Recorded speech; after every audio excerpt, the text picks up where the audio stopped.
If you engage with relationship advice content, as I do, you're likely aware that the discussion surrounding relational needs is a hot topic. The need for emotional connection, the need for honest communication, the need for boundaries. All good stuff, and you won't find many people arguing that those aren't all reasonable relationship needs. But what about the need for sexual intimacy? Interestingly, there seems to be some controversy as to whether sex is a valid need at all. In fact, you'll hear many state quite confidently in these discussions that only air, food, water, and shelter are needs, and that anything beyond these survival essentials shouldn't even be considered a need.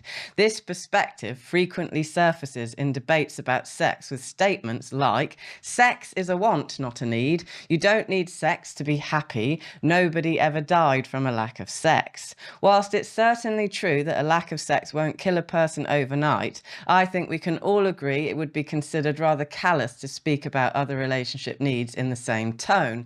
Respect is a want, not a need. You don't need affection to be happy. Nobody ever died from a lack of companionship. Hopefully, we all want more for our partners than that. So in this video, I'm going to explain why sexual intimacy is a legitimate and essential need in a romantic relationship, regardless of whether you or your partner experience spontaneous desire for it. Hi, I'm Laura and I'm a counsellor and coach in the UK. If you're new to the channel, welcome. It's lovely to have you. Okay, first, let's clarify what a need actually is. According to Merriam-Webster, the noun need is defined as follows. 1. A necessary duty and obligation. 2. A lack of something requisite, desirable or useful. 3. A physiological or psychological requirement for the well-being of an organism. 4. A condition requiring supply or relief. In other words, a need is something that you can't be okay without. So to determine whether sexual intimacy is a physiological or psychological requirement for the well-being of an individual or a relationship, let's explore the research comparing outcomes of a sexually active lifestyle with a life without sexual intimacy. So here are a few benefits of regular sexual intimacy. To an individual: improved cardiovascular health, boosted immunity, pain reduction, prostate cancer risk reduction, reduced risk of mortality, particularly in women, enhanced mental health, improved memory, increased confidence and appearance, reduced stress, lower blood pressure, particularly in women.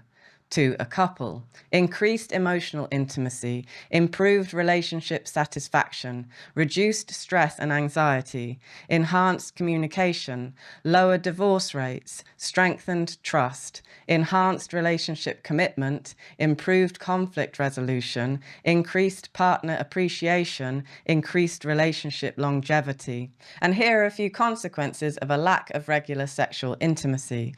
To an individual: increased stress levels, mood swings or depression, weakened immune system, sleep disturbances, reduced cardiovascular health, lower self-esteem or confidence, reduced cognitive function, erectile dysfunction, loneliness and isolation, reduced pain tolerance. To a couple: decreased relationship satisfaction, increased emotional distance, higher risk of infidelity, elevated stress and tension, weakened communication, higher likelihood of relationship dissolution, lowered sense of partnership, increased feelings of resentment, diminished sexual confidence, reduced sense of romantic connection. Study links can be found on my blog, which is linked in the description. So it's pretty clear the evidence overwhelmingly supports the notion that sexual intimacy is indeed a fundamental emotional need. Over the long term, it could also be considered a health need, given the profound physical and psychological consequences of its absence. Furthermore, I'd argue that just because a person doesn't experience a burning spontaneous desire for sex, it doesn't mean they wouldn't benefit from having more of it. Not everyone feels motivated to exercise, but the undeniable benefit benefits for your health, quality of life, and longevity make it a wise choice and one that's worth embracing with a positive mindset. It's understandable that not everyone recognizes the emotional and spiritual components of sexual intimacy, which might explain the common misconception that it's no more than a fleeting desire or trivial want rather than a deeper human need. Factors such as health challenges, past trauma, or negative experiences can, of course, shape one's perspective, and these deserve empathy and understanding. However, acknowledging the profound role that sex can play in fostering human connection, trust, and physical well-being is worth reflecting on. Okay, so having established what constitutes a need and identified sex as one, let's see how it stacks up against other well-recognized and commonly accepted relationship needs. Here's my personal top 10 in no particular order: communication, respect, trust, commitment, quality time, affection, empathy, satisfying sex, compromise, generosity. This list is not exhaustive, of course, but they are all reasonable and they all qualify as emotional needs according to standard dictionary definitions. The order of importance you or your partner assign to them is a matter of personal preference. In my own marriage, for example, I can confidently say my husband would put satisfying sex somewhere near the very top of his relationship needs list, and I can see why. He absolutely thrives when we're engaging in this way, and he suffers when we're not. For me, historically, I would probably have said trust or quality time were paramount. However, I've come to place sex at the top, having lived the benefits for too long to doubt the power of it. Amen. The point is, it's not up to us to determine which of our partner's expressed needs are valid and which we can dismiss as unreasonable due to our own feelings about them. Our partners are the ultimate authority on what their needs are and how important it is to them that they are met sufficiently. Obviously, I mean within reason. It's not our job to make our partners feel okay about themselves if they're emotionally lacking in areas only they can address. But it's fair to have certain needs and to establish realistic expectations around them that work for both of you given your individual circumstances. Dismissing our partner's expressed needs, like sex, as non-essential or not critical for survival isn't an act of love or generosity. In fact, I suspect for some it's just a way to justify emotional neglect by leaning on semantic technicalities. Surely we want more for our partner's well-being than their basic physical survival. Surely we want to contribute to their feelings of fulfillment and happiness. Surely we want to give generously to them the things that they cannot provide for themselves. Surely that's what love is. When we embrace giving in ways that challenge our natural inclinations, we grow and our relationships prosper.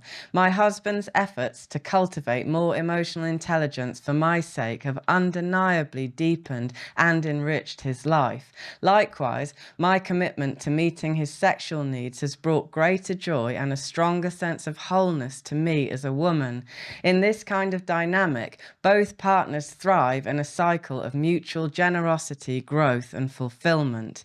And finally, when it comes to sexual intimacy in relationships, what actually distinguishes it from other needs is not its legitimacy as a need, but rather its unique and fundamental role in defining what a romantic relationship actually is.